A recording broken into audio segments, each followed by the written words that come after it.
Tamil evangelical Lutheran search pastor reverend Samson Moses Pratap Kumar அவர்களை உங்கள் அனைவர் சார்பாக அன்போடு உரையாற்ற அழைக்கின்றேன்.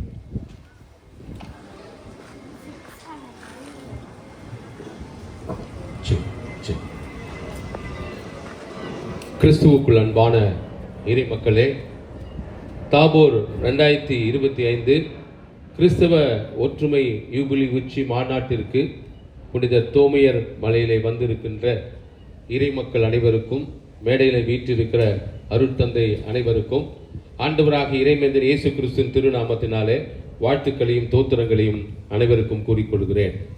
இந்த மலை மீது ஏறி நிற்பது என்பதே ஒரு புல்லரிக்கின்ற ஒரு அனுபவமாக உங்களுக்கு இருந்திருக்கும் என்று நினைக்கிறேன். எத்தனை பேர் முதல் முறையாக இந்த மலை மீது வந்திருக்கிறீங்க? கைகளை உயர்த்துங்க. கர்த்தர் உங்களையும் ஆசீர்வதிப்பார், ஏற்கனவே வந்தவர்களையும் ஆசீர்வதிப்பார். எனக்கு ஒரு பாடல் ஒன்று நினைவுக்கு வருகிறது. அந்த பாடலோடு என்னுடைய உரையை நான் துவங்குகிறேன்.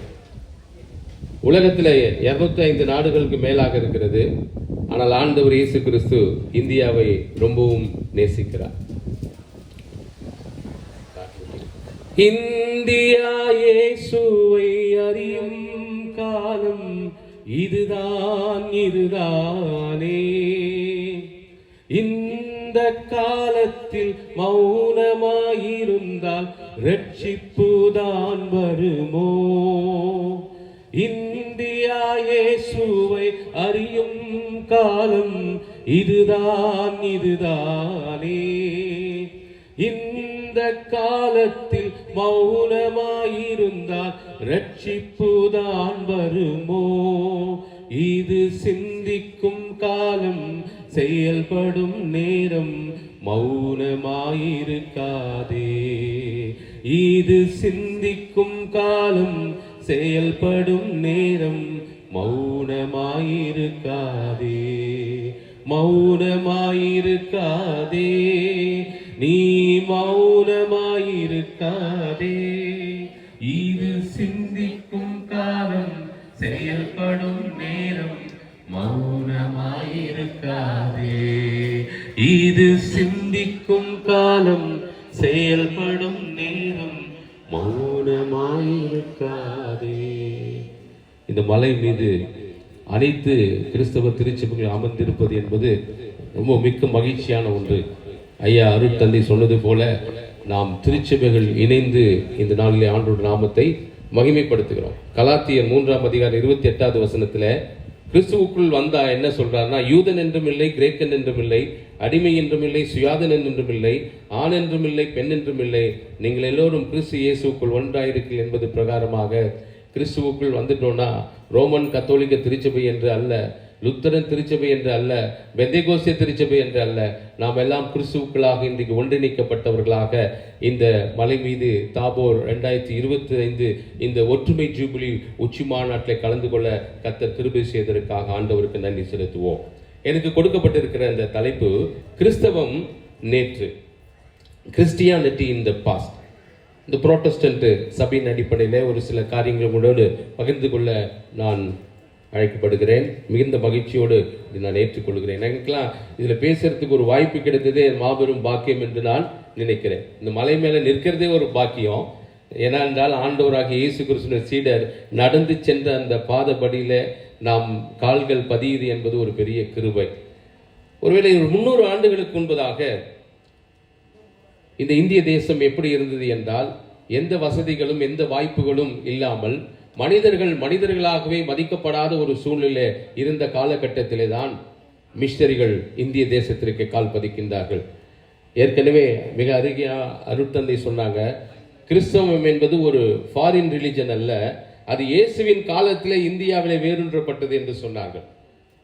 17-18ஆம் நூற்றாண்டிலே இந்த கிறிஸ்தவமானது இந்திய தேசத்துக்கு வரவில்லை. இயேசுவின் காலத்திலே முதல் நூற்றாண்டிலேயே இந்தியாவிலே கிறிஸ்தவம் வந்தது என்று சொன்னால் அதை யாரும் மறுக்க முடியாது. அதற்கு பிறகு கத்தோலிக்க திருச்சபை வளர்ந்து அநேக ஆசீர்வாதங்களை இந்த இந்திய தேசத்திற்கு கொடுத்தது. இந்திய தேசத்தினுடைய வரலாற்றை கிறிஸ்தவர்கள் இல்லாமல் எழுத முடியாது. இந்திய வரலாற்றை கிறிஸ்தவ மிஷனருடைய வாழ்க்கை இல்லாமல் அதை பார்க்க முடியாது.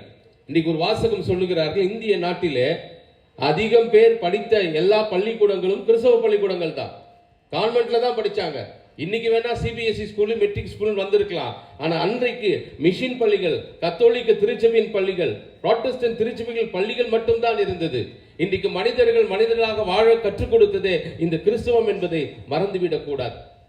ஒரு 300 ஆண்டுகளுக்கு முன்பதாக நீங்க பாத்தீங்கன்னா, there is no electricity, மின்சாரம் கிடையாது.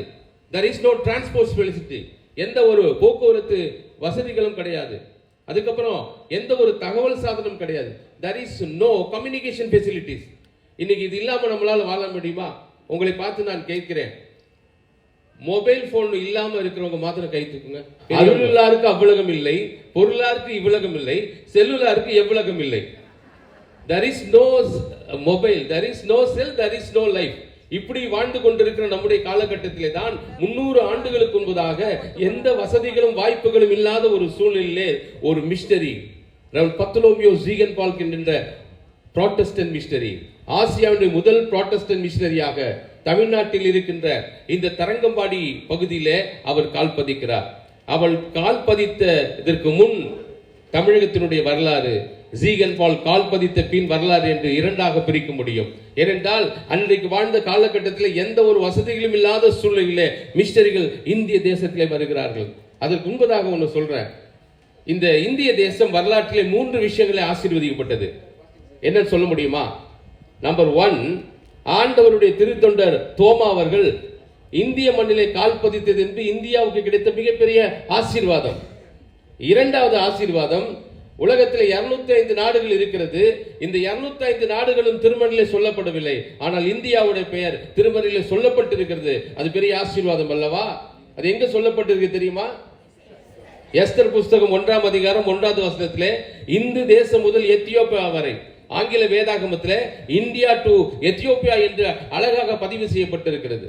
மூன்றாவது பெரிய ஆசீர்வாதம், இந்தியாவிலே கால் பதித்த புராட்டஸ்டன்ட் மிஷனரிகளுடைய வருகை. 1706ஆம் ஆண்டு ஜூலை 9ஆம் தேதி தரங்கம்பாடியிலே ஒரு மிஷனரி கால் பதிக்கின்றார். அவர் ஜெர்மானியராக இருக்கிறார்.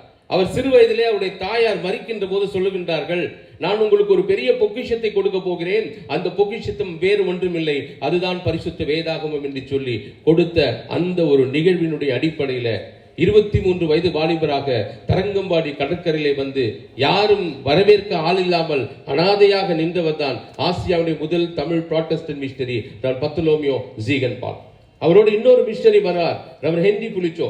இவர்கள் ஏன் நான் வலியுறுத்தி சொல்லுகிறேன் என்றால், இவர்கள் வந்த பிறகுதான் புராட்டஸ்டன்ட் மிஷனே இந்த இந்தியாவிலே கால் பதித்தது.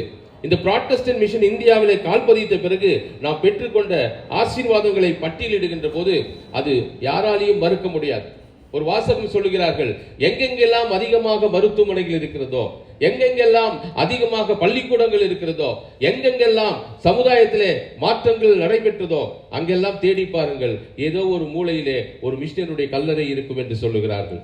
அந்த அளவிற்கு இன்றைக்கு இந்திய தேசத்திலே ஒரு மிகப்பெரிய மாற்றம் இருக்கிறது என்றால், இன்றைக்கு அரசியல்வாதிகள் இந்தியா இவ்வளவு முன்னேற்றம் அடைந்திருக்கு என்று சொல்லுகிறார் என்றால், இதற்கெல்லாம் யார் காரணம் என்றால், அன்றைக்கு 300 ஆண்டுகளுக்கு முன்பதாக புராட்டஸ்டன்ட் மிஷனரிகள் இந்திய தேசத்திலே கால் பதித்த பிறகு ஒரு மிகப்பெரிய ஒரு ஆசீர்வாதம். பர்த்தலோமியோ ஜீகன்பால் கையா தரங்கம்பாடியிலே கால் பதிக்கின்ற போது அங்கு அதிகமான கிறிஸ்தவர்கள் கிடையாது. ரோமன் கத்தோலிக்க திருச்சபை அதற்கு முன்பதாக வந்தாலும் கூட அங்கொன்றும் இங்கொன்றுமாக கிறிஸ்தவர்கள் இருந்தார்கள். அதை யாரும் மறுக்க முடியாது. கத்தோலிக்க திருச்சபையுடைய பங்களிப்பு இந்த இந்திய கிறிஸ்தவ வரலாற்றில் மிக அதிகம். அதற்கு பிறகு 1706ஆம் ஆண்டு புராட்டஸ்டன்ட் திருச்சபை இந்தியாவிலே காலூரின பிறகு பரிசுத்த வேதாகமம் இங்கு இருக்கின்ற தரங்கம்பாடியிலே அது முழுமையாக அவர் ஜீகன்பால் கலவலால் மொழிபெயர்க்கப்பட்டு அன்றைக்கு 1712களில் எல்லாம் ஆதியாகமத்திலிருந்து ரூத் வரையும் உள்ள புத்தகங்களும், மத்தேயிலிருந்து வெளிப்படுத்தின விசேஷம் வரைக்கும் உள்ள புத்தகங்களும், தரங்கம்பாடியில் இருக்கின்ற அருகில் இருக்கிற கடுதாசி பற்றை என்கிற இடத்திலே காகித ஆலையை தோற்றுவித்து தரங்கம்பாடியில் தான் முதல் முறையாக பரிசுத்த வேதாகமும் தமிழிலே நமக்கு கிடைத்தது. இன்றைக்கெல்லாம் நாம் முழு வேதாகம் வைத்திருக்கிறோம் என்றால் அதற்கு பின் வந்த நம்முடைய இறை தொண்டர்கள் தங்களுடைய உயிரையும் கொடுத்து பயணம் வைத்து நமக்கு கொடுத்ததுதான் இந்த பரிசுத்த வேதாகமும். இன்றைக்கு இந்த பரிசுத்த வேதாகம் நம்முடைய கையில கிடைத்திருக்கிறது என்றால் நம்முடைய மிஷனரிகளுக்கு நாம் நன்றி செலுத்த வேண்டும். இந்தியாவிலே முதல் முறையாக அச்சுக்கூடத்தை தோற்றுவித்த ரெவரண்ட் பர்த்தலோமியோ ஜீகன்பால். இன்னைக்கு தரங்கம்பாடியிலே நீங்கள் போய் பார்த்திருக்கீங்க, அதனால வரலாறு இங்கு இருக்கிறது. அவர்கள் வந்த காலங்களிலே மனிதர்களாகவும் மதிக்கப்படாத ஒரு காரியங்கள். அங்கு இருக்கிறது 2 வீதி, ராணி வீதி, ராஜ வீதி. இந்த வீதியிலே தமிழர்கள் நடக்கக்கூடாது, தமிழர்கள் மேலாடையை அணியக்கூடாது, தமிழர்கள் எந்த இடத்திலும் வரக்கூடாது என்கின்ற ஒரு நிலையிலே பர்தலோமியு ஜீகன்பால்க் 1718ஆம் ஆண்டு அக்டோபர் 11ஆம் தேதி எந்த மக்கள் ஆலயத்திற்கு வெளியே தள்ளப்பட்டார்களோ அவர்களுக்காக கட்டப்பட்ட ஒரு ஆலயம் தான் இன்றைக்கும் தரங்கம்பாடியிலே இருக்கிறது, புது எருசலேம் ஆலயம். அது புராட்டஸ்டன்ட் மக்களுடைய ஒரு புண்ணிய பூமி. எப்படி வேளாங்கண்ணி கத்தோலிக்க திருச்சபைக்கு ஒரு புண்ணிய பூமியாக இருக்கிறதோ அதே போல புராட்டஸ்டன்ட் மக்களுக்கு ஒரு புண்ணிய பூமி என்றால் அது தரங்கம்பாடியில் இருக்கின்ற புது எருசலேம் ஆலயம். அவர் வந்தபோது அவருக்கு வயது 23 வயது தான். யோசித்து பாருங்கள், நம்முடைய வீட்டில் இருக்கின்ற பிள்ளைகள் 23 வயசுல எதை யோசித்துக் கொண்டிருக்கின்றார்கள். ஆனால் 23 வயது வாலிபராக ஒரு தரிசனத்தோடு இந்தியாவிலே கால் பதித்து 300 ஆண்டுகளுக்கான வரலாற்றை அவர் வைத்திருக்கிறார் என்றால் நாம் உண்மையாகவே இந்த கிறிஸ்தவம் இந்திய தேசத்தில் இவ்வளவு வளர்ச்சியை கொடுத்திருக்கிறது. அது கத்தோலிக்க திருச்சபையாக இருக்கலாம், அது புராட்டஸ்டன்ட் திருச்சபையாக இருக்கலாம். இன்றைக்கு இந்த மாநாடே இது கடவுளுடைய மிகப்பெரிய ஒரு விஷன், ஒரு திட்டத்தோடு தான் நாம் இணைந்திருக்கிறோம். ஏனென்றால் வருகின்ற நாட்களில் இந்த தேசத்தில் எப்படிப்பட்ட காரியங்கள் நடைபெறும் என்று தெரியாது. ஆனால் நாம் இணைவதற்கு இந்த நிசையா இந்த நிகழ்வு ஒரு காரணமாக அமைந்ததற்காக நம் ஆண்டவருக்கு நன்றி செலுத்துவோம். அன்றைக்கெல்லாம் பெண்கள் வீட்டை விட்டு வெளியே வரக்கூடாது என்கின்ற நிலையிலே பெண்களுக்கான பள்ளிக்கூடத்தை துவங்குகிறார். முதலாக பள்ளிக்கூடத்தை துவக்கும் அது மாத்திரமல்ல, உங்களுக்கெல்லாம் தெரியும் நம்முடைய தமிழகத்திலே மதிப்புக்குரிய நாம் மதிக்கப்பட வேண்டிய காமராஜ் ஐயாவுடைய காலத்தில் தான் சத்துணவு திட்டங்கள் வந்ததாக நாம் பார்க்கின்றோம். ஆனால் 300 ஆண்டுகளுக்கு முன்பதாக பர்தலோமியு ஜீகன்பால்க் ஐயா தொடங்கப்பட்ட பள்ளியிலே மதிய உணவை கொடுத்து அந்த பிள்ளைகளுக்கு உணவையும் கொடுத்து உடையையும் கொடுத்து தங்க இடத்தையும் கொடுத்து இன்றைக்கு ஆயிரம் மக்கள் இன்றைக்கு உயர்ந்த நிலையிலே இருக்கிறதுக்கு காரணமே இந்த மிஷினரிகள் தான். இன்னைக்கெல்லாம் நம்ம சட்ட பேண்ட் எல்லாம் போட்டுட்டு ஒரு சமுதாயத்தில் ஒரு அந்தஸ்தில் இருக்கிறோம் என்றால் அன்றைக்கு இந்த மிஷினரிகள் வரவில்லை என்றால் இன்னும் பின்தங்கிய நிலையிலே தான் நாம் வாழ்ந்து கொண்டிருப்போம். நான் பர்தலோமியு ஜீகன்பால்க் ஐயா மாத்திரம் சொல்லல, கல்கத்தா பகுதியில் இந்த ரெவரண்ட் வில்லியம் கேரி ஐயாவை நீங்கள் எடுத்துக்கொண்டீர்கள் என்றால் அவர்கள்தான் உடன்கட்டை ஏறுகின்ற சதி என்கின்ற பழக்கத்தை இந்த மிஷினரி தான் எதிர்த்தார். ஆனால் நீங்கள் வரலாற்று புத்தகத்தை திருப்பி பார்த்தீர்கள் என்றால் ராஜாராம் மோகன் ராயுடைய பெயர் தான் இருக்குமே தவிர எந்த ஒரு இடத்திலும் வில்லியம் கேரியுடைய பெயர் இருக்காது. இந்தியாவிலே திட்டமிட்டபடி மிஷினருடைய வாழ்க்கை மறைக்கப்பட்டு மறுக்கப்பட்ட சூழல் தான் இன்றைக்கு நாம் வாழ்ந்து வருகின்றோம். எத்தனை ஆயிரம் மிஷினரிகள் இந்திய தேசத்திலே ஆண்டவருக்காக மறித்திருக்கார் தெரியுமா? ஒரு மனிதனுடைய வாழ்வில இந்த அடக்கம் தான், அடக்க ஆராதனை, funeral சர்வீஸ் தான் ரொம்ப முக்கியம் அப்படின்னுவோம். எல்லாரும் அவருக்கு மரியாதை செலுத்துவோம். ஆனால் நீங்கள் நினைத்து வரலாற்றை திரும்பி பார்த்தீர்கள் என்றால் மிஷினரிகளை தூக்கி போவதற்கு கூட ஆள் இல்லாமல் அப்படியே போட்டு புதைத்த எத்தனையோ வரலாறுகள் இந்திய தேசத்தில் நடந்திருக்கிறது. இந்த வரலாறு எல்லாம் திட்டமிட்டபடி மூடி மறைத்திருக்கிற ஒரு நிலையில தான் இன்றைக்கு இந்த வரலாறு எல்லாம் வெளியே கொண்டு வரப்படுகிறதாக இருக்கிறது. எனவே கிறிஸ்துவுக்குள் அன்பானவர்களே, நான் சொல்லுகின்ற ஒரே ஒரு காரியம், நான் இந்த 2 மிஷனரிகள் மாத்திரம் இன்னும் ஆயிரம் மிஷனரி. திருநெல்வேலி பக்கம் போனீங்கன்னா சாரா டக்கர் என்கின்ற ஒரு கல்லூரி இருக்குது. அந்த சாரா டக்கர் இந்தியாவிற்கே வரவில்லை. அவர்கள் பிசிக்கலி சேலஞ்சு உமன்.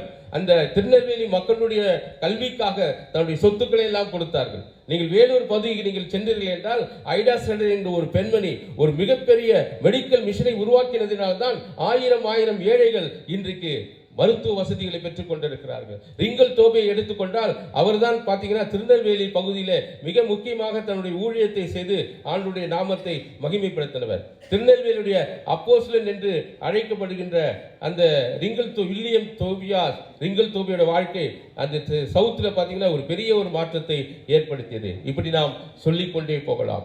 ஆயிரம்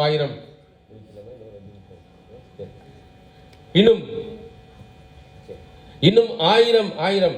நான் ஃபாதர் விட்டா இன்னொரு 15-20 நிமிஷம் பேசலாம். ஏன்னா அவ்வளவு விஷயங்கள் இருக்குது, அவ்வளவு வரலாறு இருக்குது. எனவே நேரத்தை கருத்தில் கொண்டு நான் இந்திய மிஷனுடைய வரலாறு மிக முக்கியமானது. ஒரே ஒரு சம்பவத்தை சொல்லி நான் முடிக்கிறேன். அது நமக்கு ஒரு சந்தோஷமாக இருக்கும். நம்முடைய புராட்டஸ்டன்ட் மக்கள் TLC-யினுடைய கோரிக்கையை ஏற்று நம்முடைய முதலமைச்சர் அவர்கள் இப்படிப்பட்ட அரும்பாடுபட்ட பர்தலோமியு ஜீகன்பால்க் ஐயா அவர்களுக்கு ஒரு 3.5 கோடி ரூபாயிலே தரங்கம்பாடியிலே ஒரு மணிமண்டபம் கட்டுவதற்கு நேற்று போன 2 வாரத்துக்கு முன்பதாக அடிக்கல் நாட்டப்பட்டது. அந்த 3 கோடி ரூபாயை நம்முடைய முதலமைச்சர் 7 கோடியாக மாற்றி மணிமண்டபமும் ஆள் உயர முழு சிலையையும் கட்டுவதற்கு அது அடிக்கல் நாட்டு விழா கடந்த வாரத்திலே நடைபெற்றது. எனவே மறைக்கப்பட்ட வரலாறை இந்த சமூகத்திற்கு எடுத்து போவது ஒவ்வொரு கிறிஸ்தவருடைய கடமையாக இருக்கிறது என்று சொல்லி இந்த வாய்ப்பை கொடுத்த அனைவருக்கும் என்னுடைய நன்றியை தமிழ் சுவிசேஷ லுத்தரன் திருச்சபையின் சார்பாக தெரிவித்துக் கொள்கிறேன். தேங்க்யூ. Praise the Lord. ஆண்டவருக்கு ஒரு கரத்தை பலமாக இருப்போம். அன்பார்ந்தவர்களே, நம்முடைய அடையாளங்கள், நம்முடைய வரலாறுகள் மிக மிக முக்கியமானவை. நம்முடைய இளவல்களுக்கும் சிறுவர்களுக்கும் எந்த அளவிற்கு அதை சொல்லி வளர்க்கிறோம், முதலில் நாம் தெரிந்திருக்கிறோமா அப்படிங்கிறது முக்கியம். அதைவிட அதிகமாக என்னுடைய அழைப்பு, என்னுடைய விசுவாசம் அப்படிங்கிறது ரொம்ப முக்கியம். எனவே இன்றைக்கு அதையெல்லாம் நாம் மீண்டும் மறுசீரமைப்பு செய்ய வேண்டும். நம் குடும்பத்தை கட்டி எழுப்ப வேண்டும். உன் வீட்டு காரியங்களை சீர் செய் என்ற ஆண்டவருடைய அழைப்பை ஏற்றவர்களாக நாம் உள்ளத்திலே இதை பதித்துக் கொள்வோம்.